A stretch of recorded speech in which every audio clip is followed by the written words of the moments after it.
The land of Israel was in turmoil. King Ahab, influenced by his wife Jezebel, had turned away from God. He embraced the worship of Baal, a false god. The people followed their leader, abandoning the one true God. Idolatry and wickedness spread like a disease. It was a dark time for Israel. But God had not forsaken his people. He raised up a prophet, a man named Elijah. Elijah was a man of the wilderness, a rugged figure cloaked in animal skin. He possessed the very fire of God in his heart. With boldness, Elijah confronted Ahab, pronouncing a devastating drought upon the land.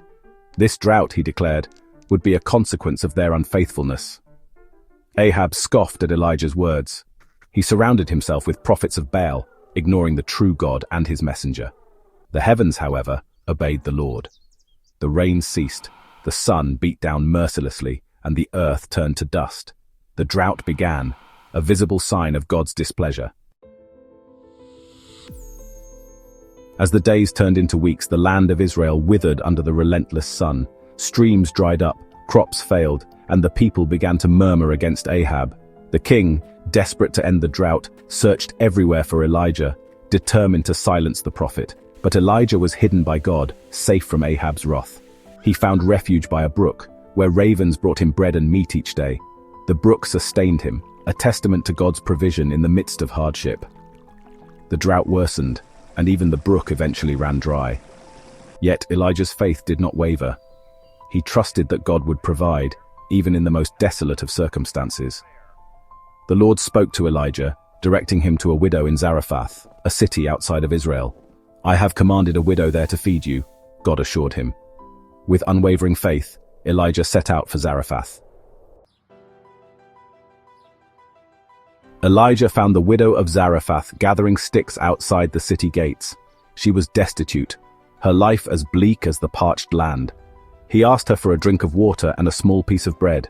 "As surely as the Lord your God lives," she replied, "I don't have any bread. Only a handful of flour in a jar and a little olive oil in a jug. I'm gathering a few sticks to take home and make a meal for myself and my son, that we may eat it and die." Elijah's heart went out to the woman, but his faith did not waver. "Don't be afraid," he said. "Go home and do as you have said. But first make a small loaf of bread for me from what you have and bring it to me, and then make something for yourself and your son. For this is what the Lord, the God of Israel, says: the jar of flour will not be used up and the jug of oil will not run dry until the day the Lord gives rain on the land." The widow, though filled with doubt, chose to trust the words of this stranger. She did as Elijah asked, first making a small loaf for him and then for herself and her son. And just as Elijah had promised, the jar of flour did not run empty, nor did the jug of oil run dry. For days, weeks, then months, they had enough to eat. Sometime later, the widow's son became ill and passed away. The widow was troubled, believing that Elijah was the reason for this tragedy. Even though Elijah was blamed by the boy's mother, he attempted to pray to God to bring the boy back to life. God answered Elijah's prayers and brought the boy back to life with a miracle. The boy's mother was amazed and knew then that Elijah was truly a man of God. The Lord, through Elijah, had provided a miracle in the midst of their despair. News of this miracle spread, reaching the ears of King Ahab. The drought continued to ravage the land, and Ahab, desperate for a solution, sought out Elijah. When he found the prophet, he accused him of bringing trouble on Israel. Elijah, unafraid, responded, "I have not troubled Israel, but you and your father's house have. You have abandoned the Lord's commands and have followed the Baals." He then issued a challenge to Ahab: gather all Israel on Mount Carmel, along with the 450 prophets of Baal. There they would prepare sacrifices, and the God who answered by fire would be acknowledged as the one true God. Section 5. Show your power, Lord. Ahab, eager to break the drought, agreed to Elijah's challenge. The next day, all of Israel assembled on Mount Carmel. The atmosphere crackled with tension. The prophets of Baal prepared their sacrifice, calling upon their God from morning until noon. They shouted, danced, and even cut themselves, but there was no response. At noon, Elijah mocked them. "Shout louder," he cried. "Perhaps he's sleeping and must be awakened." But their frantic efforts were in vain. Baal was silent. Then it was Elijah's turn.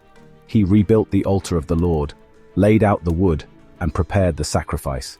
He had the people drench the altar with water, not once, not twice, but 3 times. Then he raised his hands to heaven and prayed, "Lord, the God of Abraham, Isaac, and Israel, let it be known today that you are God in Israel, and that I am your servant and have done all these things at your command. Answer me, Lord, answer me, so these people will know that you, Lord, are God, and that you are turning their hearts back again." Suddenly, fire fell from heaven, consuming the sacrifice, the wood, the stones, even the dust, and licking up the water in the trench. The people fell prostrate, crying out, "The Lord, He is God, the Lord, He is God." Section 6. A still small voice. Elijah, triumphant, ordered the people to seize the prophets of Baal. He had proven the might of the Lord. Then with a prayer, he opened the heavens, and the long-awaited rain poured down, ending the drought and bringing life back to the parched land. But Elijah's victory was short-lived. Jezebel, enraged by the death of her prophets, threatened Elijah's life. Fearful, he fled into the wilderness, seeking refuge in the very presence of God.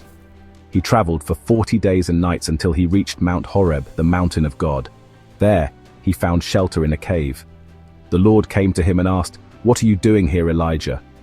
Elijah poured out his anguish and despair. "I have been very zealous for the Lord God Almighty," he cried, "but the Israelites have rejected your covenant, broken down your altars, and put your prophets to death with the sword. I am the only one left, and now they are trying to kill me too." Section 7. The Shadow of the Vineyard. The Lord comforted Elijah, reminding him that he was not alone. He instructed him to anoint a new king and a new prophet, Elisha, to carry on the work of the Lord. Then God revealed himself to Elijah, not in the wind, earthquake, or fire, but in a still small voice. It was a gentle whisper, yet it spoke volumes of God's power and presence. Elijah, renewed and strengthened by his encounter with God, returned to his ministry. He continued to speak truth to power, confronting wickedness wherever he found it. One such instance involved King Ahab and a man named Naboth. Ahab coveted Naboth's vineyard, but Naboth refused to sell his ancestral land. Jezebel, ruthless and cunning, orchestrated a false accusation against Naboth, resulting in his death. Ahab wasted no time in claiming the vineyard for himself. Elijah, however, saw through their treachery. He confronted Ahab in the vineyard, pronouncing God's judgment upon him and his house. Ahab, humbled by Elijah's words, repented of his sin. Even so, the consequences of his actions would have a lasting impact. Section 8. Chariot of Fire. As the time for Elijah's earthly ministry drew to a close, he continued to mentor Elisha, preparing him to take up the mantle of prophet. One day, as they were walking along, talking together, a fiery chariot with horses of fire appeared and separated the two of them. Elijah went up to heaven in a whirlwind. Elisha watched in awe as his master was taken from him.